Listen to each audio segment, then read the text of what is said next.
una historia de vida. Y la Inca que te lo cuenta a su manera.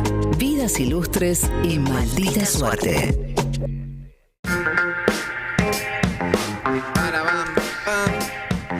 Bienvenida, buenas tardes, Inca, ¿cómo estás? Ay, me gusta la musiquita. ¿Cómo están? Estoy muy vieja boluda como para ver. Pero qué bonita. Muy Graciela. Tenés una camisa, discúlpame que te lo diga de esta forma, muy Marcos Peñista, ¿no? Muy Marcos Peñista. Sí. Vamos, en honor al caído Marcos Peña, en honor al macrismo amista que ya se fue y no va a volver. Es una camisa que se vendió mucho entre 2015 y 2019, ¿no? Claro, sí. Pero bueno, ahora la podemos reivindicar, porque justamente en honor a los Marcos Peña idos, ¿no? Sí. Como un memento mori, recuerda que todo el mundo perece. ¿No? Como el memorial. Sí, ¿dónde estará? In memoriam. Llamá, Marco, contanos qué andás haciendo. De paso charlamos. Capaz que, viste, ya se toma con humor todo. Y es posible, bueno, yo creo que sí. Vamos a hablar de una figura política bastante más... que está actual, que no es política en realidad, que es Carlos Maslatón. Maslatón. Maslatón. El Vidas de Ilustres de hoy va a ser para Maslatón, que ahí estamos viendo, los que están en YouTube están viendo algunas imágenes, como el rey de la política espectáculo, porque ustedes saben que esta columna siempre hay darle vueltas a las cosas, pensar, porque la gente que está medio al pedo y es medio boluda como yo, hace esas cosas, pero porque en realidad se van a dar cuenta que no estoy hablando tanto, no voy a hablar solo de Maslatón, sino de nosotros como audiencia y de este momento político y vinculado con las redes, con la crisis de representación. O sea, se van a dar cuenta que en realidad no es tanto Maslatón, sino el fenómeno, si lo podemos llamar de alguna manera, de por qué esta figura es tan interesante, ¿no? Y de por qué se convirtió como una suerte de rey, que para mí es el rey de la política espectáculo. Hoy sí, sí. Es como el Menem bailando con odaliscas del siglo XXI pospandémico, ¿no? Sí, sin cargo público también, digamos. Sin cargo público, pero eso también tiene que ver con el espíritu de los tiempos. Veamos, yo voy a como tirar 3 razones por las cuales para mí Maslatón funciona, Maslatón es tan atractivo y genera esto, un fenómeno, ¿no? Recordemos, para quienes no conocen nada de Maslatón, es abogado, se dedica, es analista de mercado financieros y tuvo una historia política en la derecha argentina, ¿no? La UCD, en esas zonas, y actualmente es como una suerte de libertario, pero que a partir, yo diría, después de lo de Cristina fue más claro, ¿no? Empezó a criticar mucho a los libertarios, a Milei, se peleó, hubo una interna, hablamos de esa interna en esta columna, pero que a la vez los va a votar, ¿no? Esta cosa totalmente contradictoria que lo pone en un lugar muy ambivalente y muy ambiguo. Sí, hoy además panelista Duro de Omar en C5N, ¿no? Exacto, seguramente que por ahí lo conocen de más de Duro de Omar, porque estamos en un momento en que, viste, se dice mucho de que las redes son lo nuevo y en realidad... Yo a veces miro algunas encuestas sobre los consumos culturales y la televisión sigue teniendo mucha gravitación. Sí. Y las redes sociales es muy complejo porque Twitter, por ejemplo, se usa mucho, pero en tercer lugar. Antes está Instagram y primero Facebook. Y muchas veces como repercusión de lo que pasa en la tele también, ¿no? Entonces... Claro, a veces magnificamos un poco y queremos que el cambio venga ya o creemos que el cambio viene ya y en realidad es un poco más complejo. Pero Maslatón es un fenómeno de redes porque surgió especialmente en Facebook. Yo me acuerdo que se consumía irónicamente y no irónicamente hace mucho tiempo, hacía foros donde daba algunos consejos que tienen que ver con los mercados, ¿no? Viene generando como una suerte de subcultura hace mucho tiempo y ahora explotó.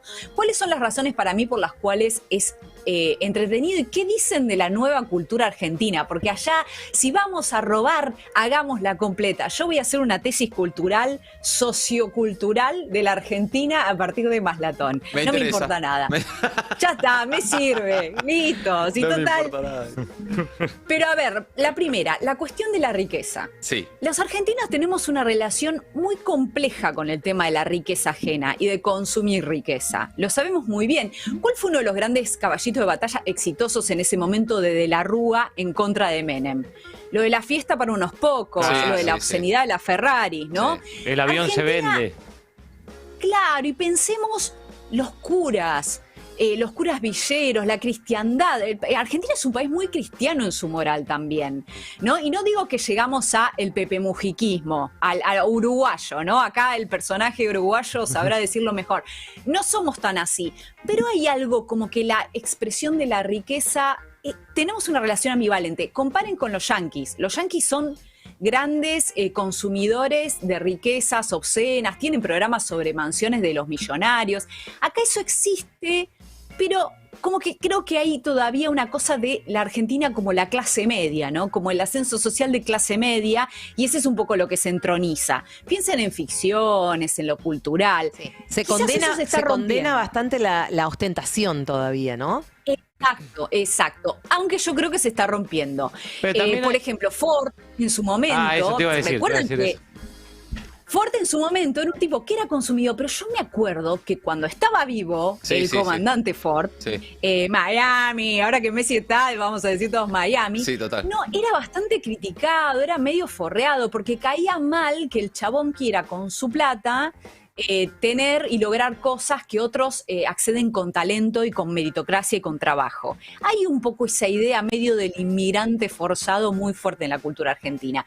Pero yo creo que Maslatón lo cambia eso y nos resulta muy simpático. Y de hecho, si ustedes ven, muchas de sus intervenciones tienen que ver con eso, con alguien que nos muestre grandes manjares de restaurantes muy caros, una casa absolutamente con dorado, con un montón de objetos caros. Hay un atractivo en eso, que nos genera un atractivo de Maslatón y no de otra persona. Si por ahí lo hace un doble apellido, que tiene mucho dinero, cae mal, porque creemos y sentimos que en Maslatón es algo mucho más democrático, ¿no? Como que podría ser yo. El tipo va con su remera, con sus pantalones medio percudidos al alvear, y uno siente, podría ser yo. Obviamente que no podría ser vos, jamás. Claro, pero hay una suerte de consumo vicario, ¿no? De, che, ese sushi lo consumo vía la foto que sube Maslatón. Hay como una suerte de simpatía, de atracción por una vida de ricos, pero que no tiene ese condimento elitista que suele tener la vida de ricos, ¿no? Y especialmente en Argentina, donde las riquezas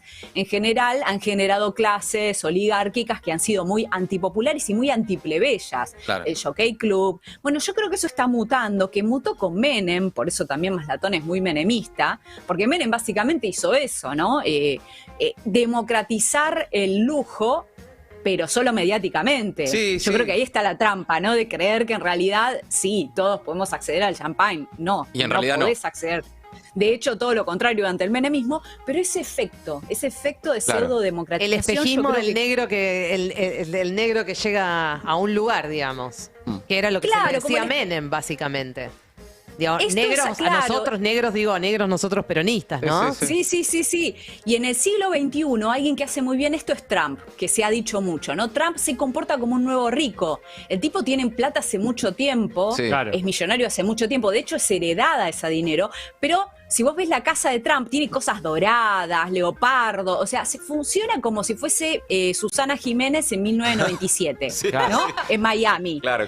Que eso para la clase alta es mal gusto, pero estamos viendo cómo cambia eso. Estamos viendo cómo, por ejemplo, Louis Vuitton hace publicidad con Messi y con Cristiano Ronaldo. En otro momento eso no hubiese pasado, porque las marcas de ese tenor no se mezclaban con el fútbol, que es de las masas. Eso está modificando y me parece que Maslatón eso, sin quererlo, porque no digo que él está buscando todo eso, pero tiene ese efecto. Nos atrae ver cómo un rico vive porque sentimos que él es una persona que no es elitista y que por lo tanto podemos vivir vicariamente esos consumos. Después hay otra razón que es obviamente lo divertido que es el tipo. Tiene un estilo, tiene un tono, el proceda, el archívese, la sintaxis. El personaje, es un tipo que vos...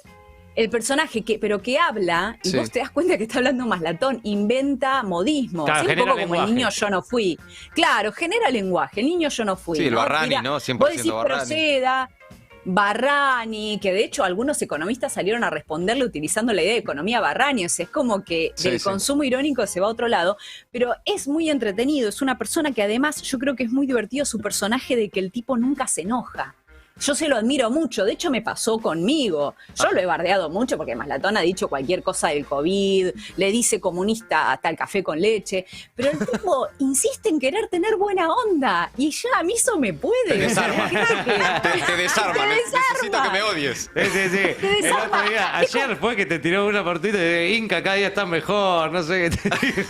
Sí. Además es como esos boxeadores, viste, que les pegás y los tipos se quedan aguantan. impertérritos. ojos, y que no sabes si te está jodiendo, si se está riendo por dentro. Está en otra frecuencia el tipo. Bueno, en Duro de Domar queda claro, lo empiezan a bardear y el tipo queda como mirando, medio como sonriendo. Él está en otro plano y yo creo que eso también es atractivo. Y finalmente otra cosa que para mí es muy importante, que acá aparece quizás mi mirada más crítica de la cuestión, es su ideología, ¿no? Es un tipo que yo una vez lo llamé posmoderno cuando hice esa columnita sobre la interna de los libertarios y se enojó un poco, pero lo quiero decir en el sentido, tomando un autor que se llama Kevin Mattson, que habla de las nuevas derechas, posmoderno en el sentido de que junta distintas tradiciones que son absolutamente contradictorias entre sí y que lo hace a sabiendas. Esta cosa de la contradicción expuesta, de tomar distintos elementos y hacer algo medio desarticulado, es propio de la posmodernidad. Piensen en las películas de Tarantino, por ejemplo, y de la posmodernidad ideológica, en el sentido de que, bueno, en realidad todo es más o menos lo mismo,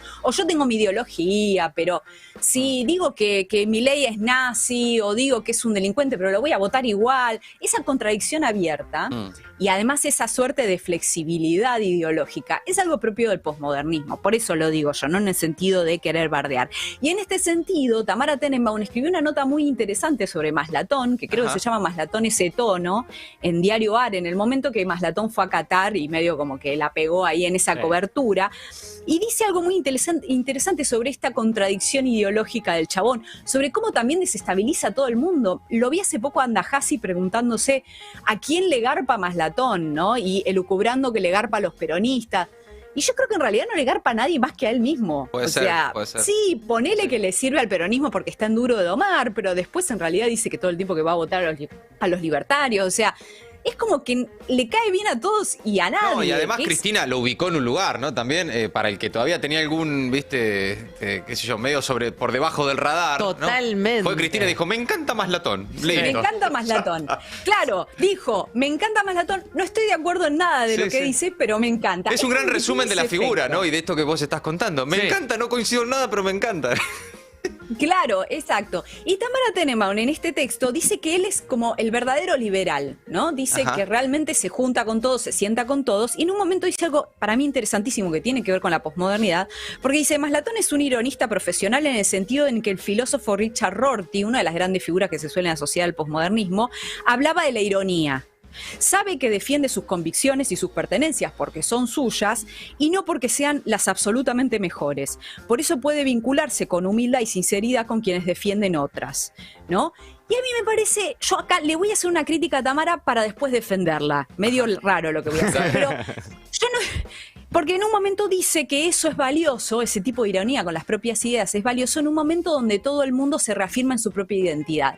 Y yo tiendo a creer que estamos en un momento donde los dueños del mundo son bastante irónicos. Y ya puede ser también como una suerte de mecanismo del sistema, la ironía constante. Es algo que se le criticó a los 90, al fin de los grandes relatos. ¿no? Estas cosas la figura de, hoy de Elon Musk, ¿no? También sintetiza un poco exacto. eso. Entonces, cínico, y también el borde tan finito entre la ironía y el cinismo, además, ¿no?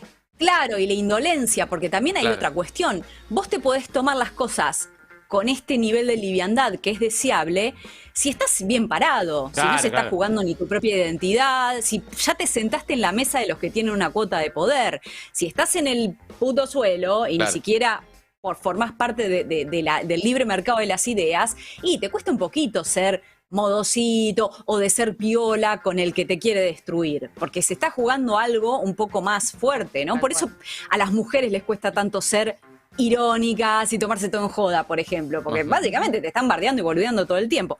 Pero defiendo ahora sí lo que dijo Tamara, porque hay que pensar que estamos en un país en donde la centro derecha más racional como Larreta dice que no se quiere sentar con el kirchnerismo. Dice que quiere hacer una suerte de frente sin kirchnerismo.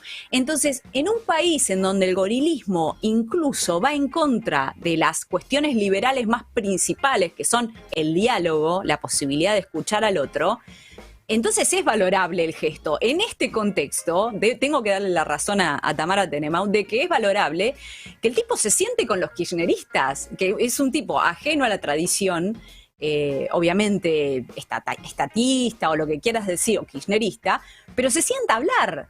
te escucha, ¿no? Y eso, Claro. reitero, figuras más de centro, que tienen ideas mucho más piolas o mucho no tan lejanas quizás como puede tener un libertario y que no se sienta con vos y que dice que te tenés que ir del sistema democrático, porque básicamente es eso. Eliminarte. ¿Cuál es el Claro, ¿cuál es el subtexto de todos menos el kirchnerismo? Que nosotros, se cierra el destape, nos vamos a nuestra casa, empezamos a tejer escarpines, o sea, no se entiende. Sí, terminó, Bueno, terminó con una pistola en la cara de Cristina también eso. exacto, también. Entonces, en ese sentido le doy la razón a Tamara que estamos en una situación hace tanto tiempo de antiperonismo y de antikirchnerismo tan asfixiante que un tipo de propuesta de este estilo, de voy a hablar con cualquiera y si es un kirchnerista no importa, y la verdad que abre un poco la ventana, ¿no? Y nos permite a nosotros formar parte de una discusión en la que se nos suele expulsar de una manera muy estigmatizante, ¿no? O que sos chorro, o que sos pagado, cosas que venimos escuchando hace mucho. Igual creo que en algún momento esta cosa yo creo que es un momento de crisis de representación política donde Maslatón es el bufón que ameniza la función y si no hay épica, por lo menos que haya farsa. Yo creo que en un momento igual hay que volver a me encanta Maslatón, pero no estoy de acuerdo con lo que él dice y reforzar el cómo comunicar mejor los desacuerdos. Porque Maslatón es muy exitoso y muy efectivo en plantear sus propias ideas sobre los impuestos, sobre el COVID a veces. Y quizás, si no son nuestras ideas, nosotros tenemos que también ser igual de efectivos y celebrar todo el tiempo a Maslatón. Pero eso no es culpa de Maslatón, es culpa nuestra, ¿no? Es como nuestro propio problema para ser efectivos comunicacionalmente. Pero bueno, tiene esa función. Muy interesante todo. ¿Qué sé yo? Veremos. Un personaje que nos viene haciendo pensar hace rato. Sí. Che, además, más allá de lo ideológico, che, ¿qué nos pasa con Maslatón? ¿Viste? No nos pasa con Maslatón. ¿Qué le pasa al peronismo, al kirchnerismo con Maslatón? ¿Y qué le pasa a Maslatón con el peronismo? Bueno, parte de lo que venía desarrollando ahí la Inca. Una vida ilustre. Cierro con que él banca a los libertarios y que los libertarios ganan poder y empiezan a mostrar los nefastos que son, nos va a costar un poco más todo este fenómeno, a no ser que Maslatón se dé vuelta como una media y se haga peronista. No lo sé, pero un plot twist eso posible, también es importante saberlo. Bien, clarísima. Vidas ilustres, Carlos Maslatón, hoy en la columna de la Inca. Impecable. Inca, un abrazo grande. Adiós. But Here We Are es el nuevo disco de los Foo Fighters.